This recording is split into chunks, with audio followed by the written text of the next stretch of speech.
আজকে আমি বাড়িতে এমন একটা গাছ বসালাম যেটা আমার অনেক দিনের ইচ্ছা ছিল। হ্যালো বন্ধুরা, আমি হলাম সুমন আর নতুনদেরকে আমার চ্যানেলে জানাই স্বাগত। যাই হোক, চলো আগে সকালের ব্রেকফাস্টটা সেরে নিই। আর এখন বাজে সকাল 10টা আর আমি এখানে আমার খাওয়ার মতো সকালের কিছু খাবার নিয়ে নিয়েছি। যেমনটা তোমরা দেখলে এইখানে আছে গাজর, ডিম সিদ্ধ, শসা, টমেটো আর কিছু ড্রাই ফ্রুট। তো বেশিরভাগ সকালটাই আমি এমন টাইপ খাবারই খেয়ে থাকি। আর এই সমস্ত খাবারগুলো আমি একদমই নিজের ইচ্ছায় খাই না, এগুলো সমস্তটাই আমাকে সাজেস্ট করেছে আমার ট্রেনার।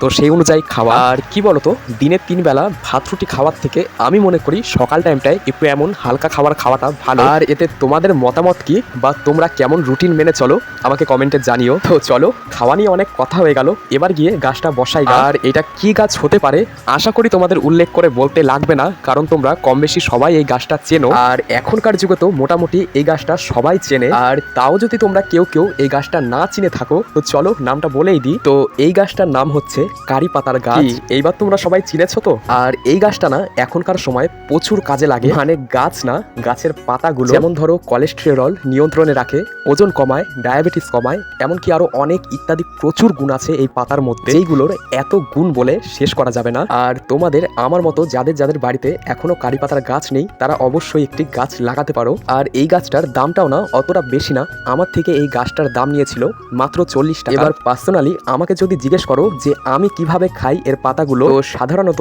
আমি খেয়ে থাকি জুস বানিয়ে। আর জুসটা কিভাবে খাই সেটা জানতে চাইলে আমাকে কমেন্ট করো, আমি অবশ্যই তোমাদের জুসটার রেমেডি শেয়ার করব। আবার ধরো মাংসর মধ্যে বা যে কোনো তরকারির মধ্যে দিলেও খেতে ভালো লাগে। বেসিক্যালি আমার খুব কাজে আসবে এই গাছটা। তাহলে চলো আজকের মতো এখানেই শেষ করছি ভিডিওটা, অনেক কথা হয়ে গেল।